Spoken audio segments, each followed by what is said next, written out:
আজকে সকালবেলায় গিরের দেভালিয়া ইন্টারপ্রিটেশন সেন্টারে সাফারি সেরে নিয়ে এখন আমরা রওনা দিচ্ছি গিরনারের উদ্দেশ্যে। এখান থেকে গিরনারের দূরত্ব 52 কিলোমিটার মতন, সময় লাগবে মোটামুটি ওই 1.5 ঘন্টা থেকে 1.5 ঘন্টা।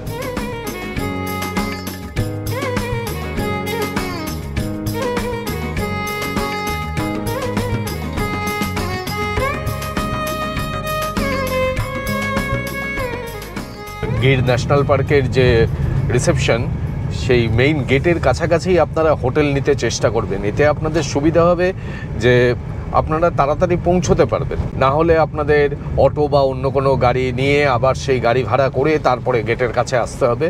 আমরা যে হোটেলটিতে ছিলাম, হোটেলটির লোকেশন খুব ভালো, হোটেলের অ্যারেঞ্জমেন্ট বা রুমের কন্ডিশন সেগুলোও খুব ভালো। এখানে আমি যে মেইন সমস্যাটা দেখলাম সেটা হচ্ছে খাওয়ার সমস্যা।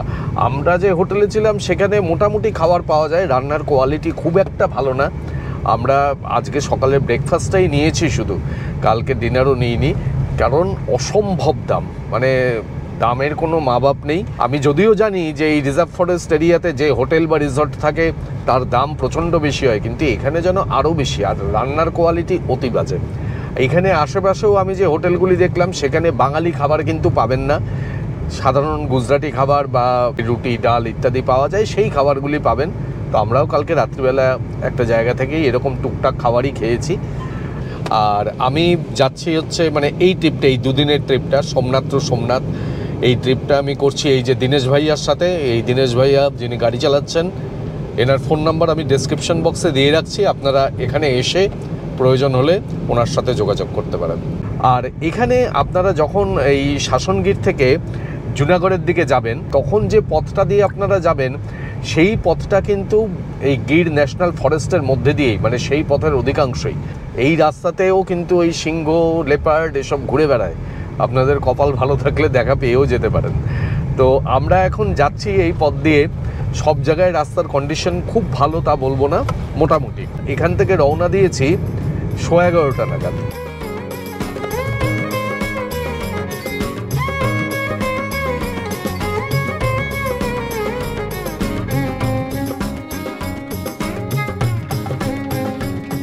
আর আপনারা আমাদের এই গুজরাট পর্বের ভিডিওগুলি একটু পরপর ফলো করবেন, এপিসোড অনুসারে ফলো করবেন, তাহলে আপনাদের গুজরাট ভ্রমণ করতে সুবিধা হবে। অনেক ক্ষেত্রেই হয় যে এক পর্বের ইনফরমেশন হয়তো পরের পর্বে কিছুটা দেওয়া থাকে, যেমন আজকে আমি বললাম যে শাসনগীরের খাওয়া দাওয়া বা থাকার সম্পর্কে, এটা ওইখানকার ঠিক এক্সপিরিয়েন্সটা না হলে তো আমি বলতে পারবো না, তাই এই ভিডিওতে আমি বললাম।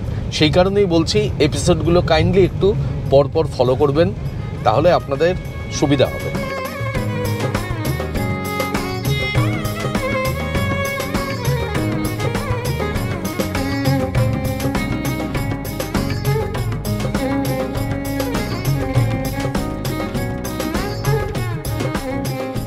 এই যে দূরে গিরনার পর্বত দেখা যাচ্ছে,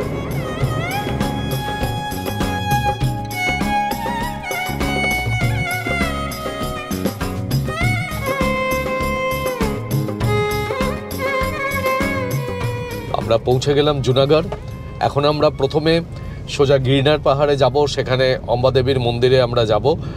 আর ওইখানে রয়েছে এশিয়ার দীর্ঘতম রোপওয়ে। আপনারা যদি সোমনাথ থেকে বা শাসন থেকে যদি আপনারা বাসে আসেন গিরনার, তাহলে কিন্তু যেখানে বাস স্ট্যান্ড সেখান থেকে এই রোপওয়ে পর্যন্ত পৌঁছানোর জন্য অটো সার্ভিস রয়েছে, অটো পেয়ে যাবেন আপনারা।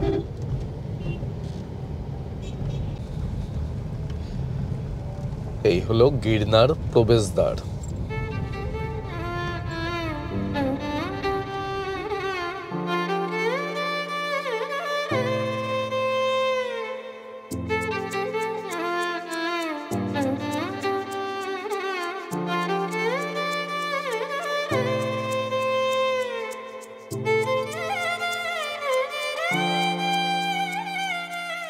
এই গিরনার পরিক্রমা এই জায়গা থেকে শুরু হয়।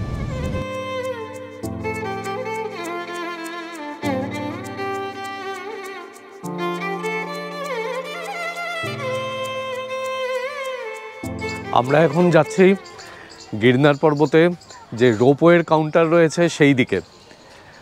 আর এইখানে এই গিরনার পর্বতের ওপরে যখন উঠবেন তখন এই রোপওয়ের কাউন্টারে আপনাকে আপনার মোবাইলের সাথে যদি ট্রাইপড থাকে বা সেলফি স্টিক থাকে সেগুলো সব জমা দিয়ে যেতে হবে। আমি গাড়ির মধ্যেই রেখে দিলাম, আর সেইগুলো নিয়ে যাওয়া যাবে না। এখানে লকার আছে, সেই লকারেও জমা দিতে পারেন। এই হচ্ছে রোপওয়ের জায়গা, এই দিকে রোপওয়ের কাউন্টার।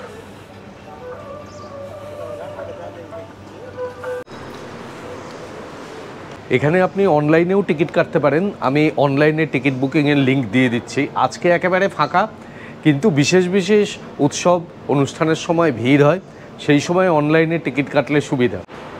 এখানে টিকিটের মূল্য লেখা রয়েছে। নর্মাল টিকিট 699, চাইল্ড টিকিট 350, আর ওয়ান ওয়ে টিকিট মানে আপনি শুধু গেলেন তারপরে হেঁটে নেমে আসলেন, তার জন্য 400 টাকা। আমাদের দুজনের টিকিট লাগলো 1398 টাকা। আর এখানে কিন্তু কিছু নিয়ে ভেতরে ঢুকতে দেয় না। কোল্ড ড্রিঙ্কসের বোতল, প্লাস্টিক, তারপরে পান, বিড়ি, সিগারেট, গুটখা, সমস্ত কিছু আপনাকে এখানে জলাঞ্জলি দিয়ে তারপরে যেতে হবে। কেন জলাঞ্জলি না, আপনি গাড়িতেও রেখে যেতে পারেন। গাড়িতে রেখে যেতে পারেন বা লকার আছে, লকারে রাখতে পারেন। এই দিক দিয়ে এন্ট্রি এবং ওয়েটিং হল।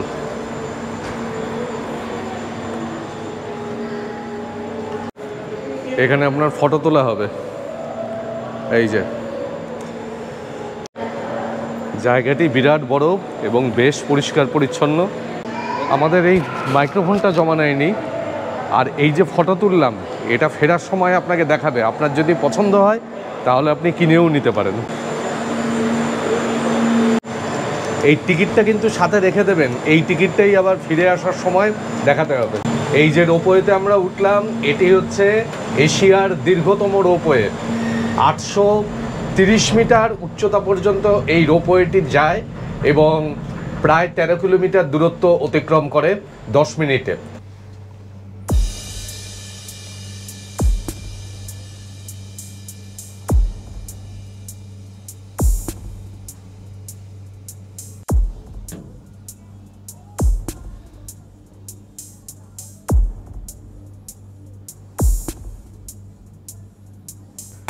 ওই পাহাড়ের উপরে আমরা যাব। আজকে বেশ ফাঁকা, কোনো রোপওয়েতে একজন, কোনোটাতে দুজন। এইটাতে যেমন আমরা দুজনেই শুধু রয়েছি, কোনোটা আবার খালি। উইকেন্ডে ভিড় হয়, আর যেখানেই যাচ্ছি একই কথা বলছে যে সামনে দিওয়ালি, তখন ভিড় হবে। মানে দিওয়ালির সময় এখানটা প্রচুর ভিড় হয়।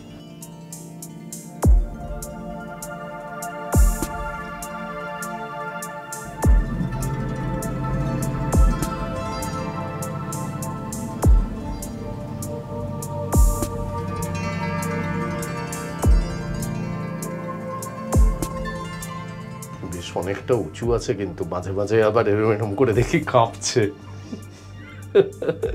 ভয় লাগছে। তখন কি ভয় লাগছে? বুবুর ভয় লাগছে না, আমার লাগছে। ওঠানামা করছো কেন? একটা জায়গায় বসো না চুপ করে।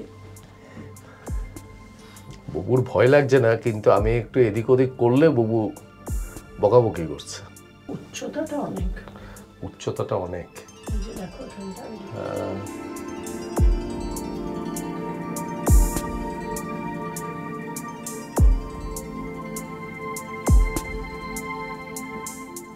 এই চারদিকে কিন্তু অনেকগুলি পাহাড় রয়েছে। এখানে প্রধান পাহাড় 5টি, তার মধ্যে এখানে অম্বাজির মন্দির রয়েছে, যেখানে সেটি একটি রয়েছে, নেমিনাথের মন্দির রয়েছে, গোরক্ষনাথের মন্দির রয়েছে, অনুসুয়া পর্বত রয়েছে, তারপরে কালকা পর্বত রয়েছে, মানে যেটা কালিকা দেবীর মন্দির হিসেবে গণ্য হয়।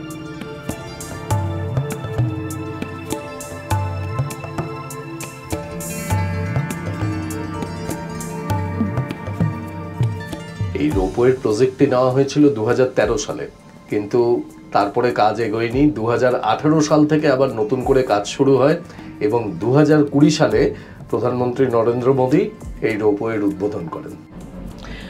বিকেল 5টা পর্যন্ত এই রোপওয়ে খোলা থাকে, কিন্তু 4টের মধ্যে আপনাদের টিকিট কেটে নিতে হবে।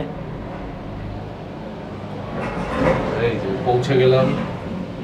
এই রোপওয়ে থেকে নেমে এই সিঁড়ি দিয়ে আপনাদের উঠে যেতে হবে মন্দিরে।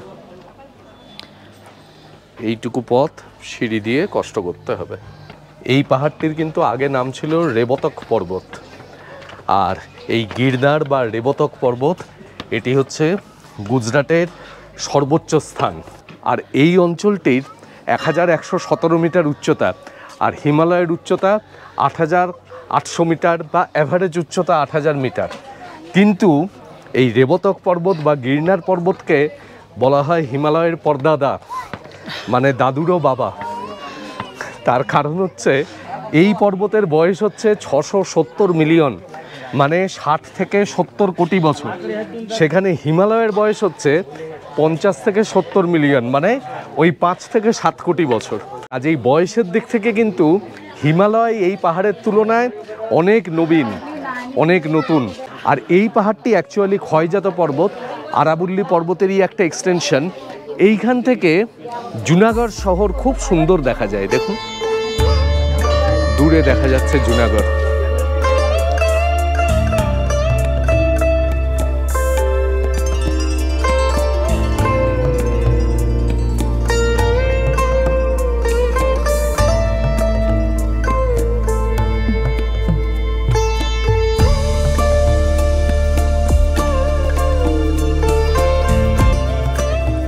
এই যে এখানে মাতা অম্বাজির মূর্তি রয়েছে, এই মাতা অম্বাজিকে শ্রীকৃষ্ণ এবং রুক্মিণী তাদের বিবাহের সময় আহ্বান করেছিলেন এবং তাদের আহ্বানে সন্তুষ্ট হয়ে মাতা অম্বাজি তাদের দর্শন দিয়েছিলেন। সেই কারণে নবদম্পতিরা এখানে আসেন বা দম্পতিরা এখানে আসেন, এখানে এসে তাদের সুখী দাম্পত্য জীবনের জন্য মাতা অম্বাজির কাছে আজও আশীর্বাদ প্রার্থনা করেন। আর এখান থেকে চারিদিকে দৃশ্য অসম্ভব সুন্দর। আর এখানে আরেকটি উল্লেখযোগ্য বিষয় হচ্ছে জৈন ধর্মের 22তম তীর্থঙ্কর নেমিনাথ, তিনি এই পর্বতে এসে, এই গিরনার পর্বতে এসে মোক্ষ লাভ করেছিলেন। সেই কারণে জৈনদের কাছেও কিন্তু এই স্থানটি অতি পবিত্র স্থান। আর এই যে পাহাড়টি দেখতে পাচ্ছেন, এই পাহাড়টি হচ্ছে গোরক্ষনাথ পর্বত। আর গোরক্ষনাথ পর্বতের মাথায় গোরক্ষনাথের মন্দির। এইখানে সিঁড়ি দিয়ে উঠে যেতে হয়, প্রায় 1000টি সিঁড়ি রয়েছে। কিন্তু আমরা আজকে যাচ্ছি না ওইদিকে, কারণ এরপরে আমরা জুনাগড়ের বিভিন্ন স্থানগুলি ঘুরে দেখব। আমাদের হাতে সময় খুব কম, আমরা সেই কারণে গোরক্ষনাথ পর্বতে যাচ্ছি না। দেব দীপাবলির সময় 33 কোটি দেবতা তারা এই গিরনার পাহাড়ে এসে অবস্থান করেন। সেই কারণে দেব দীপাবলির সময় এখানে অসম্ভব ভিড় হয়। তাছাড়াও এখানে ওই জানুয়ারি ফেব্রুয়ারি মাসে ভবনাথ মেলা নামে একটি মেলা হয়, সেটিও এখানকার একটি উল্লেখযোগ্য অনুষ্ঠান। আর শিবরাত্রির সময়তেও এখানে একটি মেলা বসে এবং শিবরাত্রির সময়ও এখানে প্রচুর ভক্তের সমাগম হয়।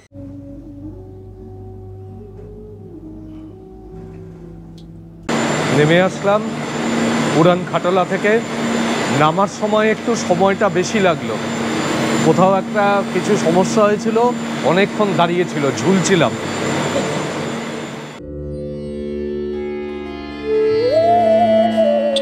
গিরনার পাহাড় থেকে নিচে নেমেই দেখবেন সামনেই রয়েছে বহুনাথ মহাদেব মন্দির।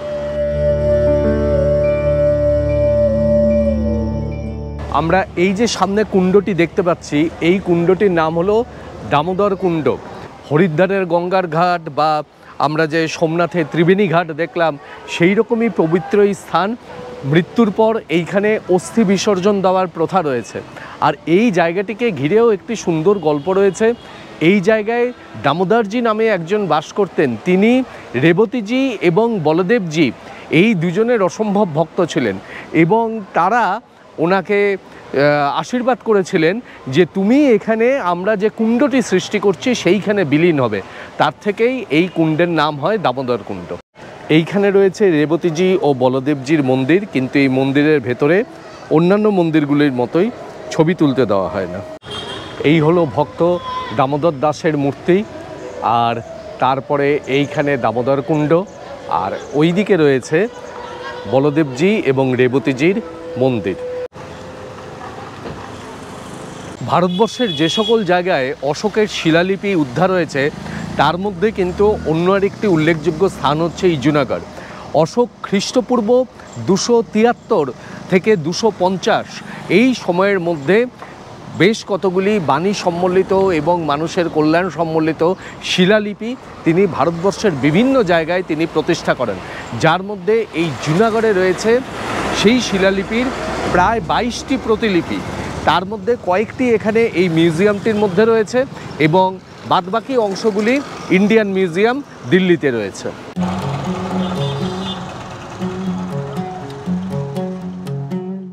আমরা এখন এই যে জুনাগড়ে রয়েছি, এই জুনাগড়ের ইতিহাস কিন্তু বহু প্রাচীন।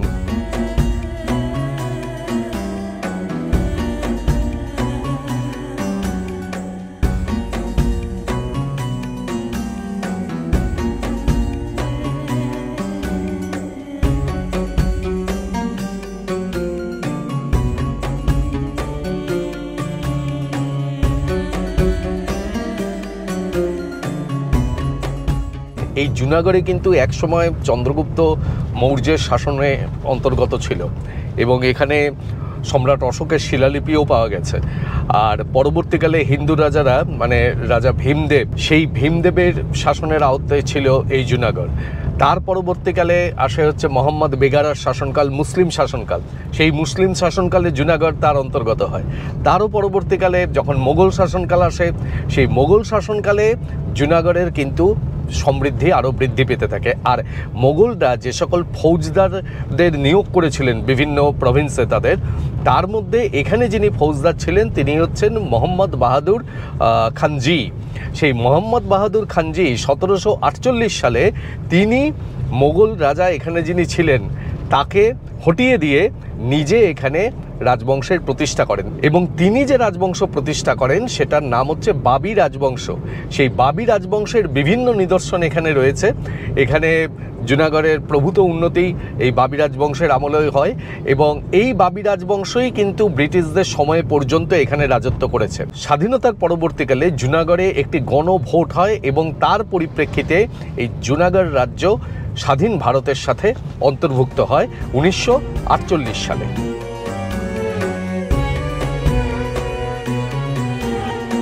আমরা এই যে জায়গাটিতে দাঁড়িয়ে রয়েছি, এই জায়গাটির নাম হচ্ছে আপারকোট ফোর্ট বা এটিকে জুনাগড় ফোর্টও বলে।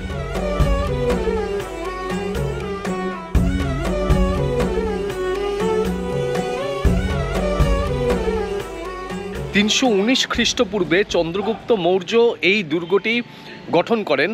তার পরবর্তীকালে বিভিন্ন শাসকের রাজত্বকালে, আমি যে শাসকদের কথা বলছিলাম সেই শাসকদের রাজত্বকালে এই ফোর্টটির প্রভূত উন্নতি হতে থাকে এবং সবথেকে বেশি উন্নতি হয় মোগল শাসনকালে এবং তারপরে ওই নবাব বাহাদুর খানজি অর্থাৎ বাবি রাজবংশের শাসনকালে এই ফোর্টের প্রভূত উন্নতি হয়। ফোর্টের ভেতরটি খুবই সুন্দর, আমি গিয়েছিলাম, দেখলাম, কিন্তু এখানে ক্যামেরার জন্য এমনিতে টিকিটের দাম হচ্ছে 100 টাকা। আপনার হাতে একটি বেল্ট পরিয়ে দেবে, তার জন্য হচ্ছে আরও 100 টাকা। সেই বেল্টটি দিয়ে আপনি ওখানে ভেতরে খাবার দাবার আছে সেগুলো স্ক্যান করে খেতে পারেন। আর ক্যামেরার জন্য নেয় হচ্ছে 1000 টাকা। তো আমি দেখলাম যে এরকমভাবে তোলার কোনো মানে হয় না, আমি যার জন্য শুধু নিজে গিয়ে দেখে আসলাম, বুবুও যায়নি।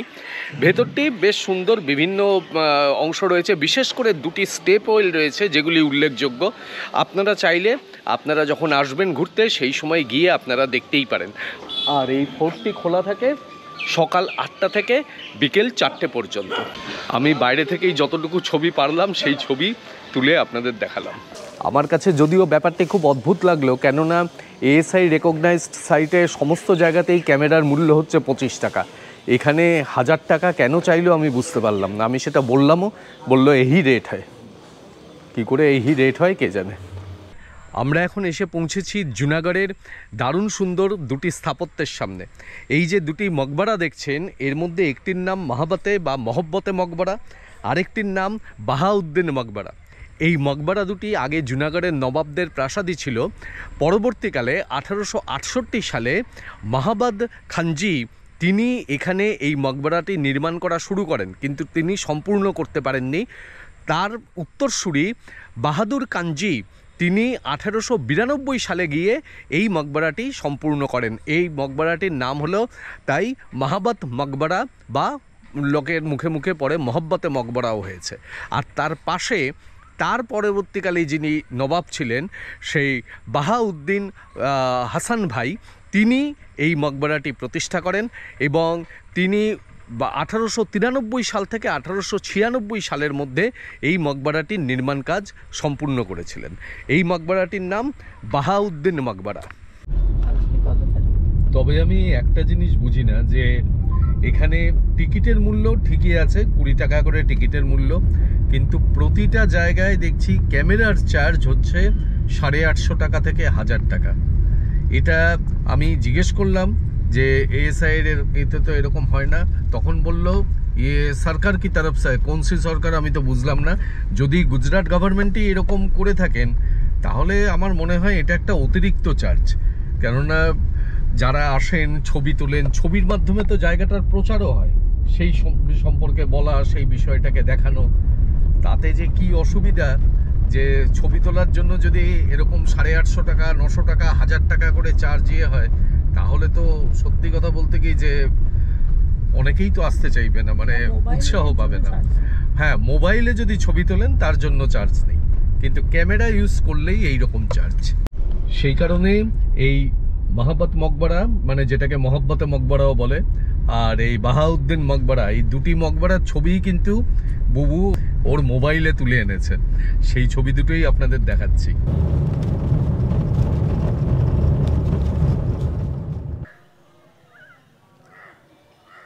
এখন আমরা জুনাগড়ের একটা দারুণ সুন্দর জায়গায় এসেছি।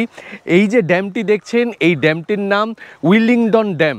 এই ড্যামটি কালওয়া নদীর উপর অবস্থিত এবং জুনাগড় অঞ্চলে জল সরবরাহের জন্য এই ড্যামটি তৈরি করা হয়েছিল এবং সেই সময়কার গভর্নর লর্ড উইলিংডনের নাম অনুসারে এই ড্যামটির নামকরণ করা হয়।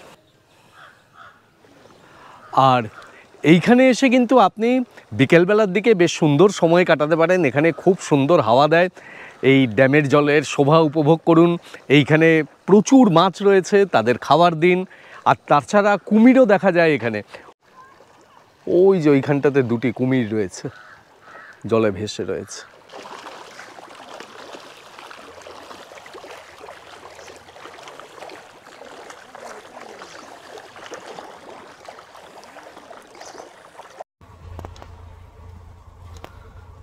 হরিণ আর বাদরের সহাবস্থান।